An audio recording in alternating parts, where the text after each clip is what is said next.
Pergunta bem, com direções bem práticas mesmo. Eu acho que o ponto de estabelecer o congregacionalismo já é bem desafiador. A gente vê uma tendência, às vezes, muito grande, né, nas igrejas de depender de liderança eclesiástica para absolutamente tudo, né? E também tem o outro lado de um contexto, assim, quem não vem de um contexto muito tradicional, e eu passei um pouco por isso também.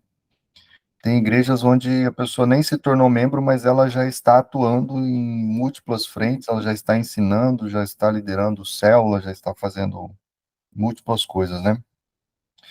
E o modelo congregacional, até nessa última fala sua, pastor Maurício, né, ele estabelece essa responsabilidade individual na igreja, mas ao mesmo tempo reconhece a figura do líder e reconhece a responsabilidade, né, dessa liderança como modelo de sabedoria, né, como alguém que lidera pela palavra, aponta o caminho. Então, se tiver alguma instrução mais prática, ou alguma coisa que vocês fazem aí na igreja para estabelecer esses dois lados, né, dessa mesma moeda, de saúde no envolvimento do membro com as suas responsabilidades, e ao mesmo tempo que isso não se torne um pretexto para passar por cima ou ignorar o papel da liderança que foi, inclusive, reconhecido pela congregação e estabelecido por Deus na palavra, e até mesmo nós, como líderes, né, não venhamos a esmorecer diante das responsabilidades, sabendo que a quem foi muito dado também muito vai ser cobrado. Então, a igreja também precisa entender esse papel de diferenciação sem cair nesse extremo, né, de ou querer olhar demais para o líder como aquele que vai fazer tudo, ou enxergar a sua responsabilidade como alguém que praticamente olha para o pastor como se fosse só mais um no meio da multidão e, inclusive, eu sou até melhor que ele. Se eu começar a pregar, as coisas vão começar a melhorar na igreja, né? Tá pregando demais, tá fazendo demais, tá ensinando muito. Por que que não me dá tanta oportunidade? Eu queria falar mais, enfim. Quais seriam os passos práticos e talvez se tem alguma coisa que vocês têm feito aí nessa direção ao longo do tempo? Assim, para tentar ser prático e resumir, né? Isso é algo que merece ser estudado com a igreja ao longo do tempo, né? O que significa uma liderança bíblica, né? Que aliás é uma das marcas aí da igreja saudável e tal. Nós começamos a usar a terminologia porque eu acho que faz como palavras que nós usamos, músicas que nós cantamos, fica no imaginário e na cultura das pessoas da congregação. Então nós começamos a usar uma terminologia que não é a criação nossa. Eu ouvi no ambiente Nove Marcas também. Nosso governo é congregacional sob a liderança de presbíteros. É isso aí. Então sempre dou ênfase os presbíteros não resolvem nada, mas eles estão liderando. Quem resolve, quem decide é a igreja, exceto naquelas coisas que são tarefas do presbítero. Aí esse seria o segundo ponto. Uma nomenclatura correta, sendo usada o tempo todo, isso fica na cabeça das pessoas. O segundo ponto, então, decorrente desse, é definir bem os papéis. Qual é o papel do presbítero? Eu tenho um amigo que ele passou grande parte do ministério dele, ele ia para a igreja para... Se vocês fazem isso aí, eu não sei, tá? Eu estou falando de uma realidade aqui. Um colega que é colega meu, é amigo meu desde que eu tinha 10 anos de idade. Nós temos mais de meio século de amizade. Mas ele assumiu a igreja também, tem um pouco menos de tempo só de ministério do que eu.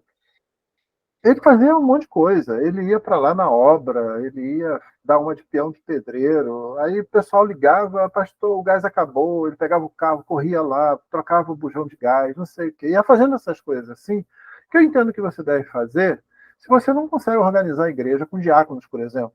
Né? Ou você confunde o papel do presbítero. Né? O que aconteceu em Atos 6 deve ser lembrado da igreja constantemente. Olha, não é razoável que nós abandonemos a oração e a palavra para ir servir as mesas. Isso vai ser ruim para vocês. Entendeu? E, embora o pastor demonstre sempre aquele espírito de serviço, ele está sempre pronto a servir, mas ele sabe o que ele tem que fazer. Né? Eu faço tudo na minha igreja, irmão. Porque tem gente para fazer tudo já, entendeu? Então eu posso fazer tudo. Por exemplo, às vezes eu vejo o... Eu passei lá, tinha um sei que caiu lá na igreja assim, no... Peguei uma vassoura e fui varrer aquilo rapidamente para evitar que as crianças escorregassem e tal. Eu não vou aí, o responsável, aí uma criança passa e não, era comigo ali naquele momento, eu era a pessoa mais próxima. Mas ninguém vai pensar que isso é o que eu tenho que fazer, porque tem gente para fazer tudo, está organizado. Então, definir os papéis em pregação, em estudo, e lembrar a igreja isso constantemente, isso é muito importante. Olha, o papel do pastor é esse aqui, não é fazer outra coisa. A gente está pronto a servir aonde precisar. Quando eu não estou fazendo nada, até tomar conta de criança eu tomo. Entendeu? Estou fazendo nada naquele momento, estou lá, e aí eu vejo lá, já fiz isso várias vezes, os pais, a gente estão com uma criança aqui e tal, ali a criança está meio agitada assim, eu, vem cá, traz aqui, tá, eu vou para a sala, invento uma brincadeira qualquer com elas lá, fico lá e tal, assim, os pais sentem ali, mas ninguém acha que isso é obrigação minha, entendeu? Que os papéis estão definidos. Né? Você define o papel da congregação também. Né? Não, tem um pastor que, há muito tempo eu ouvi uma pregação e o sujeito falava assim: pastor não gera ovelha, quem gera ovelha é ovelha. Entendeu? Assim, o pastor da rebanho não gera ovelha, não. Vai deixar o pastor para evangelizar, o pastor para fazer tudo. Não. Eu ensino muito, primeiro, a Tessalonicenses 5,14, o ministério da congregação. Meu irmão, isso aqui Paulo não está falando para os pastores, não. Olha aqui, é ensinar, é consolar, é confrontar, mas é a congregação que faz isso. Não é o pastor fazendo isso o tempo todo. O pastor vai fazer isso também. O pastor tem. É o pastor da igreja, afinal de contas, né? Ele vai estar à frente, tá? Mas é para a congregação fazer isso. Isso aqui é cultura de discipulado no meio da congregação, de uma cultura boa de membresia, né? Então, é a congregação, os irmãos têm que fazer. Quando eu quero causar impacto, eu chego lá e digo que os pastores e as pastoras da igreja. Só, pastora, sabe que o pessoal tropeça nessas coisas, né? Sim, meu irmão, claro que nós temos pastoras aqui. Olha só, abre aí, 1 Tessalonicenses 5,14. Não, nunca serão ordenadas, assim como muitos homens aqui nunca serão ordenados ao oficialato. Tá? Mas existe uma atitude pastoral no meio da congregação.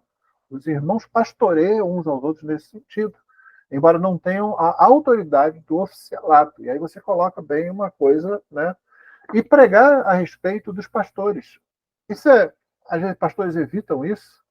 E eu falo, irmãos, eu ensino tanto que os irmãos têm que fazer para me disciplinar, como ensino, como que os irmãos têm que me honrar na função que eu tenho. E não sou eu, não, está na Bíblia. Aí você lê os textos lá, né? Que estão aí, está aqui, ó. Tá? Notaram que não fui eu que escrevi. Deu para perceber que não fui eu quem escreveu Hebreus, por exemplo. Né? Obedecei aos vossos guias, vossos líderes, tal, né? Não, não fui eu, não. Eu tenho que pregar isso aqui. Eu não posso pregar uma coisa e não pregar outra. Eu tenho que pregar tudo. Né? Como eu prego também. A hora que o pastor vacila lá, os outros pastores têm que repreender na presença de todos. Né? Assim, né? Ou pelo menos de todos os presbíteros, e às vezes levar para uma situação de disciplina, pastor. Então, na prática, é, a, a, a, a definição do que é essa que é a tarefa. É essa que é a tarefa. Escreve, dá para o pessoal, distribui para o pessoal, lê isso aqui, mantém isso aí. E uma outra coisa que a gente faz também, decorrente da questão da membresia, eu já cometi esse erro aí também, ô Luiz, né? Pessoas que não é da igreja, mas chegava lá e de repente, principalmente na área da música, isso acontece muito. Tá logo lá tocando alguma coisa. Né? Ou então porque fala e tal, cortamos isso há alguns anos, graças a Deus eu disse, irmãos, se a pessoa não está debaixo da disciplina da igreja, da autoridade do presbitério, eu não tenho nada para fazer com essa pessoa. Eu ponho uma pessoa aqui, ela faz qualquer coisa ruim, errada, seja intencional ou não, não tem nada que eu possa fazer com ela. Eu arrumei um problema para mim mesmo. Então, uma pessoa só pode estar em qualquer função depois que ela estiver dentro da membresia, sujeita à disciplina da igreja, inclusive. Né? Então, hoje, eu estou recebendo um pastor com a família na igreja. É um pastor que eu conheço, no tempo que ele era solteiro e nem era pastor. Então, participei do casamento dele, tem filhos, e, enfim, rodou muito tempo longe, eu num canto, ele no outro, por causa ele é militar também, então, tá? Voltou para o Rio de Janeiro e veio morar perto da igreja. Né? E é uma pessoa que eu gosto muito, amo muito, ele também me ama muito. Eu falei, cara, o processo é esse aí, tá? Primeiro, você frequenta 3 meses a igreja. Depois disso, então, você passa por toda a classe de membresia, vai preencher o nosso formulário, que é chato pra caramba, é extenso. Em cima desse formulário, os presbíteros vão conversar com você, e depois disso você vai ser levado lá como qualquer outro. Qualquer outro. E você sabe que você não vai estar sendo admitido como pastor na igreja, não. Como pastor da igreja, ou um dos pastores da igreja. Você vai ter um pastor na igreja. Se a igreja vai colocar você como pastor ou não depois, e sim, nós temos muito interesse em ter um presbitério com maior número, é uma decisão da igreja, não é uma decisão. Eu não vou mover um dedo para isso. E eu conheço o cara é bom, o cara é sério, o cara é leal, entendeu? O cara disse, ele nunca, infelizmente, na igreja onde ele teve a maior parte do tempo, ele nunca teve chance de ser mentoreado, de fato. Né? O que aconteceu com ele foi mais ou menos o que aconteceu comigo, é aquela tradição, aquele negócio assim. E ele já chegou dizendo, olha, eu preciso ser mentoreado. Eu preciso ser mentoreado. Vai passar pelo mesmo processo, todo mundo. É uma maravilha quando isso acontece com alguém que você conhece, né? Porque meu irmão, eu não facilitei para um cara que eu poderia dizer assim, pode botar esse cara agora na membresia e no pastorado, que vai funcionar bem. Eu não estou fazendo isso, estou seguindo lá o negócio, né? Por decisão da própria Assembleia da Igreja, né? Que tem reconhecido e aprovado isso, né? Então, por que pastor, o fulano entrou, tá na igreja, nós estamos precisando, é outra área que dá muito problema, né? Educação infantil. Nós temos muitas classes de crianças na igreja e, graças a Deus, hoje temos um bom número, um departamento dessa área bem estruturado. Mas já houve vezes que não tinha isso, entendeu? E eu falava assim, não, irmão, essa pessoa acabou de chegar na igreja agora e ela não vai, foi professora lá na outra igreja, não vai. Vai ficar aí, vai passar pelo processo, não vai, depois que se tornar membro, não vai direto para a classe, ela tem que ouvir, ela tem que estar na escola dominical, ela tem que estar ouvindo pregação, então deixa a pessoa aí. Poxa, pastor, mas tá difícil, então deixa que eu falo com a igreja. Aí eu vou e falo com a igreja. Meus irmãos, as crianças da igreja, eu estou a ponto de trazer todas para o culto, né, e para a escola dominical, porque no culto elas ficam com a gente mesmo, pelo menos no culto da manhã. No culto da noite tem um pequeno grupo que sai, mas no culto da manhã elas ficam com a gente, que é o culto, eu não gosto da palavra, né, mas eu diria o culto principal, no nosso caso aqui. Né? E eu falei, eu vou trazer elas todas para a escola dominical, vão ficar aí com a gente, porque nós não temos gente para trabalhar, ou seja, a nossa igreja não quer educar nossas crianças especificamente, tá bom? Vocês não querem, se a igreja não quer, então elas vão ficar com a gente aqui. Logo aparece gente. Não, pastor, a gente antiga que está lá meio acomodada, né? Sabe que eu fiquei muito feliz? Eu fiquei pecaminosamente feliz, porque eu estive lá em Capitol Hill e acontece a mesma coisa lá. Já houve vezes que o Débora teve que chegar, as crianças vão ficar com a gente no culto porque nós não temos gente suficiente, não se apresentou gente suficiente para trabalhar com as crianças. Aí logo aparece gente lá para trabalhar com crianças. Você tem que dar esse choque de realidade, né? Nós queremos as crianças no culto, então mantemos elas no culto com a gente. Isso envolve também uma educação dos pais da igreja e dos pais. Vão ser pacientes, mas papai e mamãe, pera lá, criança atrapalha, sim. Sim, a criança atrapalha. Vamos ser honestos, ela atrapalha. Tem gente que não consegue prestar atenção com barulho correndo, com a criança batendo alguma coisa. Não. Culto não é para distração da criança, não. Culto é para a criança aprender. Começa a ensinar. A gente ajuda os pais e a gente é paciente também. A igreja tem que ser paciente, porque a criança não é silenciosa o tempo todo, etc. Novamente, a experiência, crianças agitadas têm chegado na igreja, que os pais disseram, mais de uma vez, bem mais de uma vez, eu não sei, as crianças de vocês são tão disciplinadas aqui. Eu começo a rir. Eu falo, espera só o momento do intervalo para tu ver. Se tu não vai ser derrubado por uma delas aqui, já já, né? Não, o outro vem, não, meu filho, quando chegou aqui, era assim, era assado. Aprendeu com as outras crianças que estavam aprendendo com a igreja, com a congregação, como é que se comporta no culto. Né? Então, novamente, é aquela coisa que se retroalimenta, né? Então, quando a gente vai compartilhando essas coisas, especificando essas coisas, ensinando e repetindo essas coisas, eu gosto muito de Pedro, porque Pedro fala isso, né? Ele diz que vai falar e vai falar de novo, vai repetir de novo. Enquanto estiver vivo, ele vai falar. E depois da partida, para vocês se lembrarem do que eu falei. Eu gosto muito disso. Eu falo, minha base para repetir está aqui. Até porque a gente não inventa doutrina. A gente tem um número limitado de doutrinas para pregar. Muitas e tal, aplicáveis, mas na verdade é um número limitado, a gente fica criando. Quando a gente inventa de criar, a gente cria uma heresia, né? Então, vamos repetir, vamos repetir. Mas tem funcionado principalmente assim, na prática. Ah, o sujeito é músico, vai ficar no banco, do mesmo jeito. Eu não quero música, eu quero membro de igreja. Entendeu? Gente na membresia, eu quero crente aqui. Entendeu? Ah, é pastor, não é a mesma coisa. Entendeu? A igreja vê isso, já aprendem, né? Alguma coisa assim. E a autoridade pastoral, a gente ensina e a gente exerce. Meu irmão, os irmãos me colocaram aqui para fazer isso. Está aqui, ó. Isso eu tenho que fazer. Tá? Eu não tenho opção. Às vezes eu falo assim, eu preferia não fazer isso, não tomar essa decisão, mas isso aqui cabe ao presbitério. Então, você ensinou, eles sabem o que é. Só para terminar, Luiz, não sei se eu atendi a tudo que você queria, mas assim, a situação que você levantou, mas uma experiência que eu tive há cerca de 3 anos, mais ou menos, foi eu tive que, naturalmente, ensinando objetivamente, eu tive que tirar da diretoria o papel de presbitério que eles vinham fazendo há muito tempo, porque era o que eu tinha aprendido. Só que eu tinha uma diretoria que alguns, os mais antigos, né, principalmente, que era composto naquele momento quase toda a diretoria, eu sabia que eles podiam ficar meio ressentidos disso, né? A segunda coisa é que eram pessoas que estavam já há muitos anos, algumas delas, trabalhando, amando a igreja e trabalhando, etc., fazendo aquele trabalho lá que eu mesmo tinha ensinado para eles. E em terceiro, eles não tinham qualificação para aquilo. Não era a qualificação deles decidirem certas coisas, principalmente membresia, disciplina, inclusão, exclusão, essas coisas assim, né? Não era.